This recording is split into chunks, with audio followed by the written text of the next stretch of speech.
ઝઘડિયાના ગોવાલી ગામે વૃક્ષ ધરાશાયી થતા એક વ્યક્તિનું મોત નીપજ્યું હતું. મોડી રાત્રે આશરે 12 વાગ્યાના અરસામાં ખૂબ ભારે તોફાની પવન સાથે મેઘરાજાનું આગમન થયું હતું. ઝઘડિયા પંથક સહિત સમગ્ર મધ્ય ગુજરાતના વિસ્તારોમાં 22મી જૂનના રોજ સમયસર વરસાદનું આગમન થયું હતું.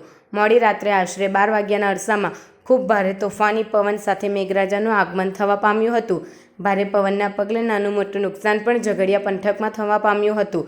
જેમાં આજ રોજ વહેલી સવારે ઝઘડિયા તાલુકાના ગોવાલી ગામે એક મહાકાય પીપળો ધરાશાયી થયો હતો. આ પીપળો ધરાશાયી થતાં 2 ઈસમો ઉપર પડ્યો હતો, જેના પગલે બંને ઈસમોને ગંભીર રીતે ઘવાયા હતા.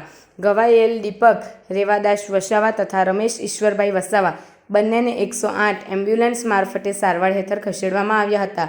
જ્યાં સારવાર દરમિયાન રમેશભાઈ ઈશ્વરભાઈ વસાવા ઉંમર વર્ષ આશરે 50નું સારવાર દરમિયાન મોત નીપજ્યું હતું, જ્યારે દીપકભાઈને સારવાર હેઠળ રાખવામાં આવ્યા હતા.